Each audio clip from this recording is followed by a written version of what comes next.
What if the most powerful anti-aging tool is not something you buy, but something you stop doing? The moment you stop eating, your body begins a biological transformation. Not starvation, not weakness, but a shift. From growth to survival to repair. And inside your cells, ancient genetic programs wake up. This is what really happens when you fast. In the first few hours after a meal, your body is still in fed mode. Insulin is elevated. Glucose is circulating. Cells are storing energy. You are in growth mode. A pathway called mTOR is active. Protein synthesis is high. Your body is building. But as 6, 8, 10 hours pass, blood glucose begins to fall. Insulin starts to drop. And your body asks a question. If no fuel is coming in, what now? It turns inward. Stored glycogen becomes your next fuel source. This is the beginning of metabolic flexibility. Around 12 to 16 hours, glycogen stores begin running low. Now your liver activates fat burning. Fat cells release fatty acids. The liver converts some of them into ketones. Your brain begins adapting to this new fuel. Insulin drops even further. A cellular energy sensor called AMPK rises. When AMPK goes up, mTOR goes down. And that is a major shift. Because when mTOR drops, cells stop prioritizing growth. They start prioritizing maintenance. As nutrient signals remain low, your cells activate stress response genes. Sirtuins increase. Protective pathways switch on. DNA repair mechanisms become more active. Another molecule begins to rise. NAD+. Think of NAD+ as cellular electricity. It powers enzymes that repair damaged DNA. During fasting, those repair systems become more efficient.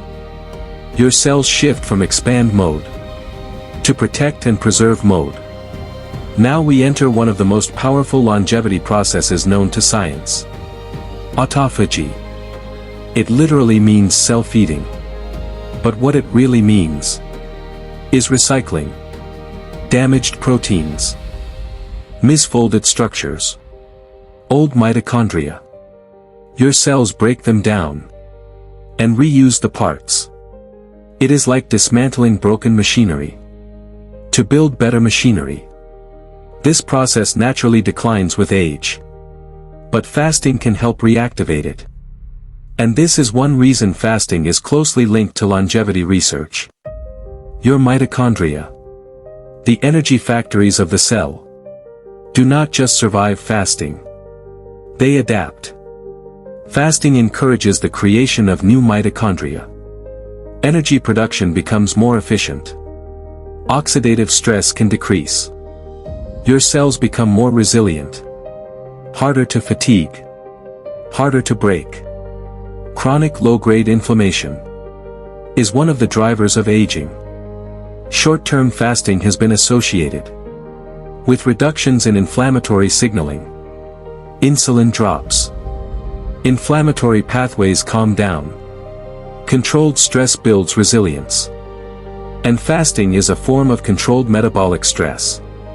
But here is the truth. Fasting is not about punishment. It is about rhythm. Your body evolved in cycles. Feast. Then fast. Grow. Then repair. Modern life removed the repair phase. Constant snacking. Constant insulin spikes. Constant growth signals. But without repair, wear and tear accumulates. The goal is not extreme fasting. It is metabolic balance. If you want to activate these pathways safely, start with time-restricted eating. 12 to 16 hours between meals. Avoid constant snacking. Prioritize nutrient-dense food. Support fasting with good sleep and resistance training. Repair. Then rebuild. That is the rhythm. So what really happens when you fast? You switch from glucose to fat. From growth to repair. From storage to recycling. You activate ancient survival programs that modern life has silenced. The question is not whether fasting works. The question is, how often does your body get time to repair? Stop guessing. Start decoding. Join us for more enlightening contents about your health. Like, comment and subscribe to Health Biocode. See you in the next one.